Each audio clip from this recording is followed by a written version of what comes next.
Hi, folks. Welcome back. Well, as we get ready to get started, I want to tell you why these four topics are absolutely essential to seeing to it that America survives and thrives. You cannot have a sovereign country unless you have a sovereign border. You can't have a sovereign country unless you have sovereign currency. You can't have a sovereign country unless you have sovereign elections. You can't have a sovereign country unless you have access to resources. Why is that important? Because people naively say, he who controls money controls the world, but they don't really stop to think about, well, where does the money come from?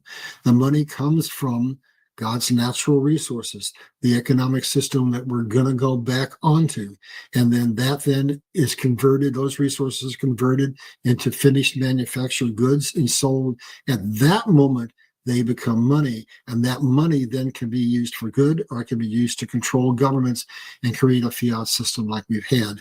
So basically, we've just covered yesterday sovereign currency and sovereign borders. Today, we're going to cover honest elections and access to the natural resources that we need. And that's going to take us into the slide that you see on the screen right now, which is going to talk about election integrity. Elections make a difference. We have to have an honest election because, as I was saying, if you don't have an honest election, what do you have? You don't have an honest government. You have a puppet government. So as you think about going to the elections when the midterms come in, I'd encourage you to take a snapshot of this and think about all of these things. Don't be one of those people that makes your vote based upon one thing, based upon abortion, based upon your belief in the green movement, based upon any one singular thing. You need to think about your vote the way our founding fathers thought about it. They wanted people to be educated. They wanted to be informed. So go out and dig and get the truth. They wanted them to be self-reliant, so they didn't have to vote for people who were going to give them handouts, so that instead they could vote for what? They could vote for those things that represented what you see on this slide that made America independent and made its people independent and made America capable of being the leader of the world. And that means you cast your vote in the following regard. You do not vote for somebody because they're going to give you handouts. You vote because whatever the person you're voting for represents things that are in the best interest of all, and I repeat, all Americans. So let's go on down and we're going to dig into this. And what you're going to see next, if we'll go to the next slide, is you're going to see something that I think will stagger you. I mean, this is unbelievable to me. Basically, why we need campaign contribution reform. So we're going to have to be a group of people that are out there demanding certain things to happen. So look at what you got. 100 families in the last election. They donated to the campaigns. That would be both sides. $2.6 billion. And how much money was spent collectively? $5.5 billion. So half of the money to elect the people who are running our government was given by people with vested interests, by billionaires who were basically contributing that money in order to buy power and influence at the highest levels of government. That's what we got. We cannot have a government that's free if that government is run by billionaires. China uses money to buy power and influence around the world. And the people who influence our elections are doing the same thing. Who controls money controls the world, and they control it by controlling all the spheres of influence. All the 8 spheres of influence that we've talked about so much are all controlled by money. Let's go on down to the next slide, if you would. And now we're going to dig deep and I think shock you. This is what has to come. The understanding that our elections have been stolen for over 100 years. That's going to bring the people together and stand united. We are many, they are few. We're going to take our country back. So what you see here is a lady by the name of Michelle King, and she was the interim director of Social Security. And Elon Musk went in and did some research and found out a lot of things were a little strange in Social Security. And one of them was that she had been told to change the computer systems in the Social Security department. So any immigrant I don't care if you're a murderer. I don't care if you're a cartel member, whatever. If you applied for a Social Security card and you were a legal immigrant, you were given it. And what does that Social Security card mean? It means all of a sudden you get access to all of the entitlements and all the rights of a U.S. citizen, meaning also that you can vote. And when you vote, because you're here illegally, who do you think you're going to vote for? You're going to vote for the whoever is going to give you the greatest amount of entitlements, which means you're going to vote 99% of the time for the Democrats. And that means that we don't have an honest election system. We have an election system that is bought and paid for and skewed to the left, skewed to the very system that has put us in economic slavery. Let's go to the next slide, and we're going to break this down a little bit further. So when Trump was in his first term, some of the simplest things you can imagine are so important. He wanted to ask a question. Are you a U.S. citizen? And the Supreme Court came back and said, you can't ask that question. Well, he's coming back at him again, and I think he's going to get that put in our census. And basically what he's trying to do is before the upcoming elections, he is going to have a new census. Our Constitution says you have to have a census, not every 10 years, but within a 10-year period. And so he is planning on doing a new census, and that census will have the question, are you a U.S. citizen? And why? Why is it so important? Because if everybody here, everybody can say, that can be counted in the census, basically our money is allocated based on population density, and basically our representatives are allocated also based on representing the number of people. So I'm going to read this. It gives sanctuary cities and states more federal funding and more representation in Washington. It is yet another way of stealing elections. So before you even go to the poll, the billionaires have cast their vote by putting in $2.6 billion, and the people at the Social Security Department have rigged the computer system, and basically the census has been used as a weapon against us, and it's all skewed toward the left, all skewed toward the Democrats, all skewed to making America collapse from within and making America a communist dictatorship. We need to wake up, and the whistleblowers are coming out, and in the next few months, we're going to have the full picture of what's been done to steal virtually every election since McKinley. We haven't had an honest election for over 100 years. Let's go to the next slide, and I'm going to break down more evidences of election fraud. So Jasmine Crockett has now been basically accused of her own form of election fraud. Basically, there was money that was coming in, and what she was doing is she was rigging the system. Let's see if I can't read this. According to Musk, this pattern of election fraud is not limited to Crockett. As a result of Doge discoveries, multiple politicians are under investigation. Under investigation for what? Doge discovered election. I'm sorry. Let me read that again. Doge discovered election domination. Gosh, Doge discovered election donations from dead people and people who claimed to have voted for her or donated to her who did not. And so basically, what was she doing? She was buying an election. Apologize for that faux pas, folks. My tongue got wrapped around my tonsils. Let's go on to the next slide. So more even devastating stuff is coming out.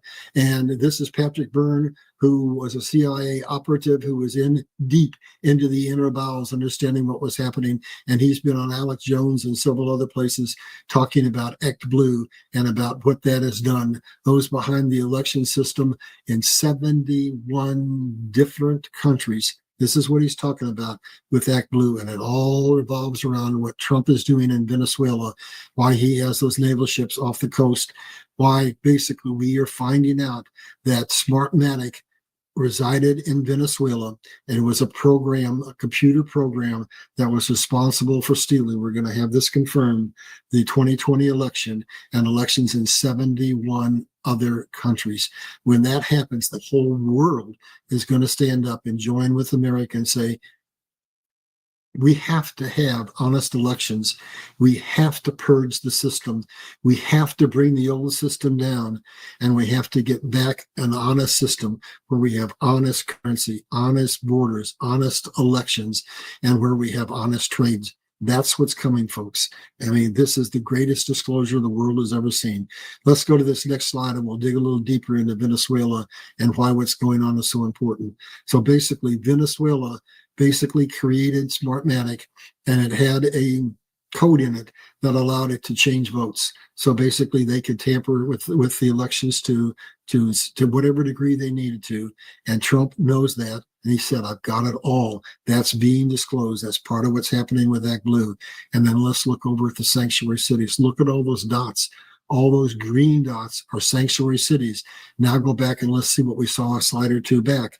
Basically, if we count every person in this country in the census, that means all those cities with blue dots have the highest population density, meaning they get the most money from the Federal Reserve, and meaning they get a disproportionate number of representatives in the House, and meaning that our whole election system has been tampered with and possibly completely negated. We need to understand we have an enemy within that is coming at us from every possible direction you can imagine. Let's go on down to the next slide, and we're going to break it down a little better. Deeper. This is what I've been waiting for. Tulsi Gabbard has now put the spotlight on Barack Obama and on Hillary Clinton, and she's bringing charges against them.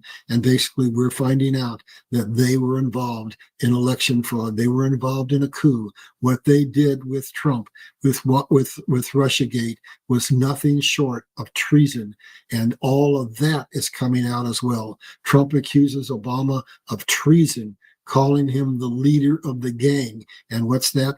So when Trump got elected the first time, they had a panic, and he called and Obama called all in his cabinet members, and they sat down and they concocted everything that you saw for the next 2 years that was designed to make Trump's presidency basically weakened to the point that he might as well not have been elected. Let's go on down to the next slide. So all of this election tampering results in is something that I hope the American people will wake up to. We don't have representatives in Congress that are representing us that are Republicans and Democrats.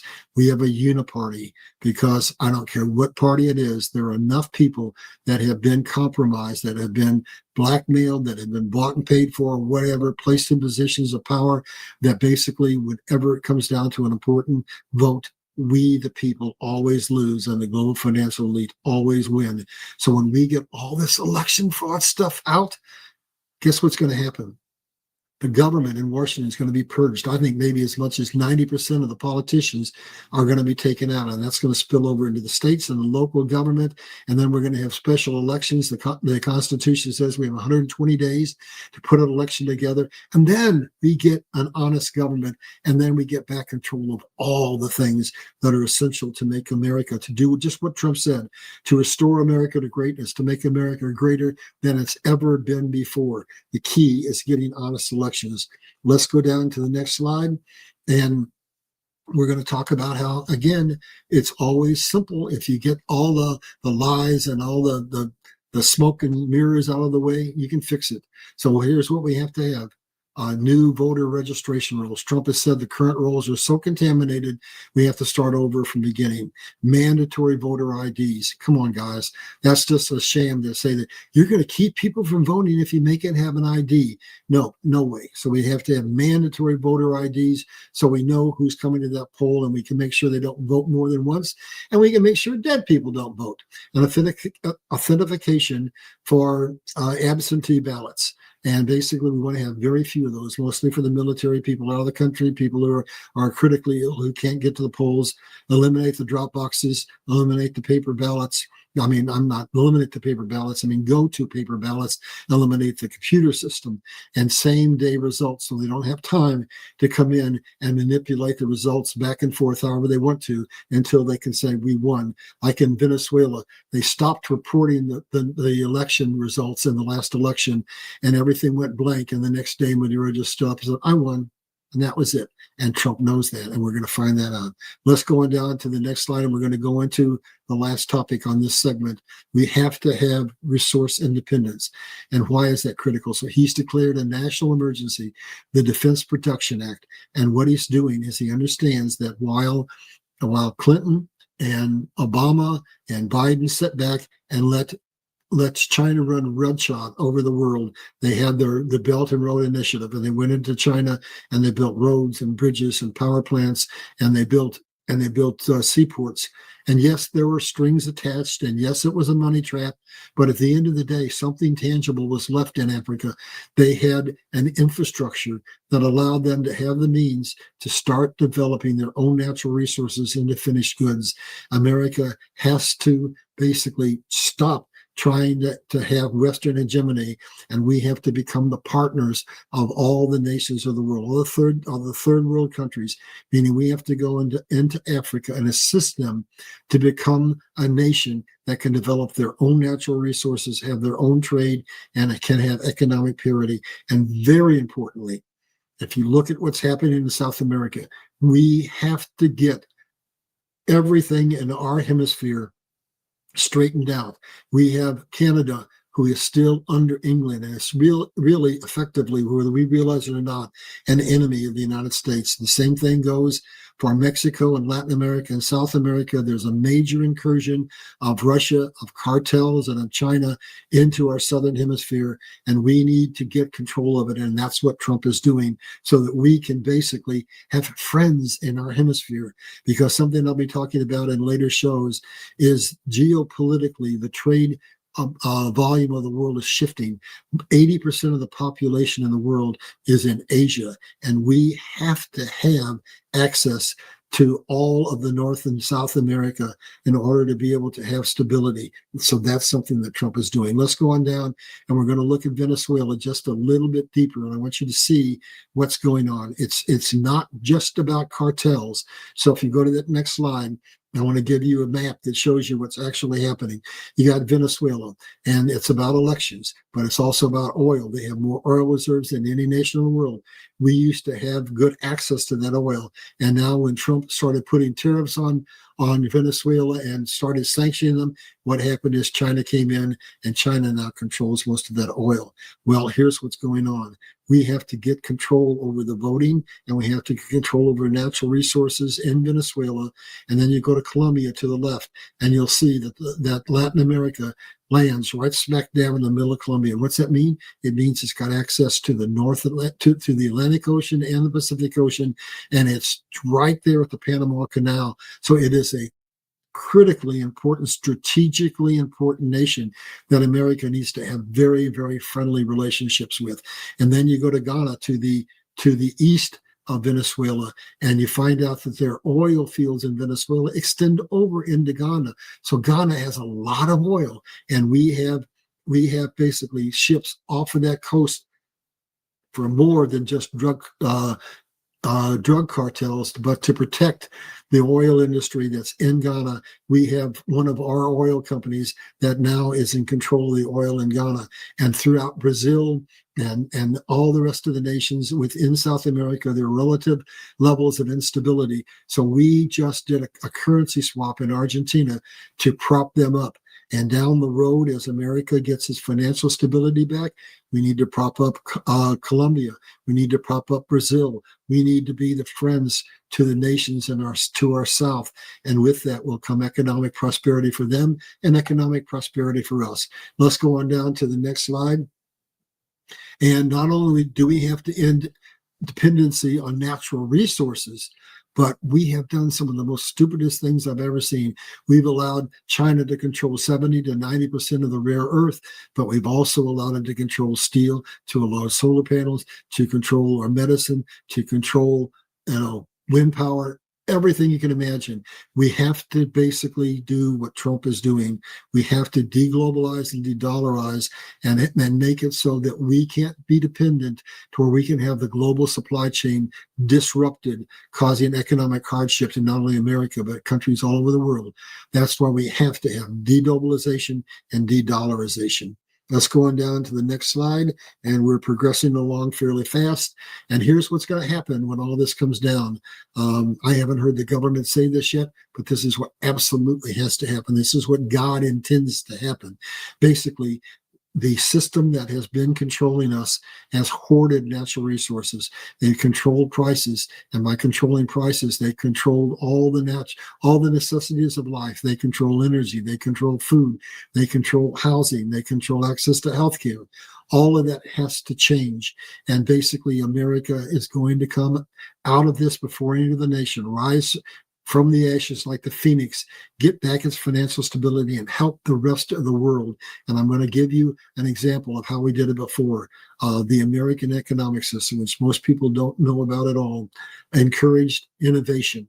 We developed the Industrial Revolution, and we shared that technology with the world, and all the nations of the world were benefiting. Let's go to the next slide, and we'll see what that will look like this time around. Basically, we're going to come in and we're going to develop access to our 6,000 patents that have been suppressed. We're going to have a major technological revolution. We're going to get out from under the debt slavery system that we're on. And when America is restored financially and economically, we will help the rest of the world. And what's going to happen is we will end planned obsolescence. Basically, we don't have to make products that fall apart in just a few years. We can make products that last forever, and all nations will share resources and technology. That ends the division, and that ends the principal cause of war. We will have deglobalization, so that basically the supply chain is distributed around all the nations of the world, and resource-rich, undeveloped nations will have access to the resources. They'll have the necessary infrastructure so that they can become producers, not just people who are selling their natural resources for pennies on the dollar. We'll have economic prosperity. We will be absolutely in a position where every nation in the world can have what? Equality. So what's going on as we go through this collapse is Trump has said the currency of every nation in the world has to be at economic parity. That's taking us back into Nasara that we talked about yesterday, where the currency value of Vietnam and of Venezuela itself and of Iraq and several other nations are going to revalue, because it was Lincoln who said, is there any man, any woman, any child that doesn't understand that economic disparity in the world is the principal cause of war and division? And then we're basically going to go down to the very last bottom. Commodity-based currency will prevent currency manipulation, and that creates economic stability for the entire world. Let's go to the next and maybe most important slide of all. They're trying to tell us that America is it's gasping for life. It's in trouble, and we are in real trouble. But Donald Trump is here. I believe God put him here. He put him here to be our Cyrus, to close the border. He put him here to be our David. He put him here to take the giants down who are controlling us, and that is the fiat system. And here's what happens. If you look around the world, I don't care what you see in the news, there's not a nation in the world that isn't rooting for America to come back, to get its freedom back, and to get control of its currency, and to lead the world out of this. Because if you look at this list, only America is in a position to bring the world into a period of peace and prosperity. If you can't check every one of the boxes that are listed on this screen, you cannot be the global financial leader of the world. And here's what you have to have: a free society that nations can trust. That's America. And diverse and abundant natural resources. That's America. Diverse and innovative economy. All the technology that we have. That's America.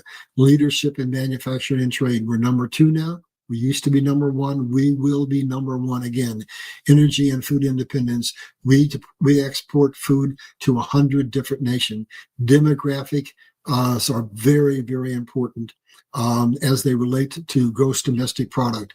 You look at Japan, you look at China, they have a rapidly aging population and declining population, and that hurts them in terms of their manufacturing capabilities. Yes, we're going to technology, but you still need people.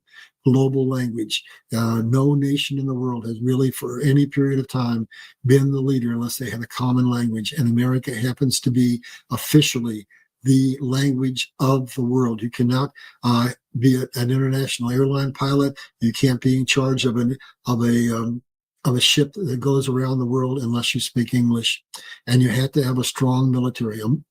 America is backing away from paying all the cost for being the police force, but we're not not going to leave these nations. We're just going to make them pay their fair share for their own protection. So for every reason you see on this slide, America will come out of this, and Trump will keep his promise. America will be great again. America will be greater than ever. America will be respected, and America will be the nation that leads the world out of economic chaos. Let's go to the next slide, and we're going to sum up, and I'm going to tell you what you're going to see next week. So in the last 2 days, we've covered sovereign currency, sovereign borders, honest elections, and resource independence. Next week, in another 2-part segment, we are going to tie that together with energy independence. And I might make a comment here. When we get the free energy from those 6,000 patents, everything you'll buy the rest of your life is going to be probably 50% less. And we're going to talk about manufacturing prowess, where America is going to come back and once again be the #1 manufacturing center in the world. Equitable trade agreements, which Trump is already negotiating, global financial parity, which will bring peace and prosperity, and shared values between all nations, because all nations will have economic parity, and we'll be able to have a nation that has peace. And one of the requirements for being a part of NESARA is to stand down your armies. And Trump is going around, and no president in the world, no leader in the world has ever done what he's done in bringing peace to the world. He's bringing the entire nation around and changing the dynamics so that all the division and angst can end. Every nation can have economic parity, and every nation can live together in peace and prosperity. The best, the absolute best is yet to come, folks. Let's go to the next slide. And here we are, back at the end again, back to where you need to be an army of informed people who understand what made America great and how we've lost it. You need to buy this book. This is foundation to being part of the army, that we need to stand up, that we need to go as informed voters to the election polls, both in the midterms and in the next presidential election. And I'll announce again that my next book, Ordained by God, is coming out in mid-January, and it's called Liberty Crusade, Restored Republic. So it's going to tell you absolutely everything you need to know to make sure that America comes out on the top, and that we are the leader that brings peace and prosperity to the world. So with that, we'll see you next week, and we'll cover the remaining items that I just went through. Thank you. God bless you. Oh, and by the way, please, we're coming up into a 3 or 4 month period where things are going to be happening so fast you can't imagine.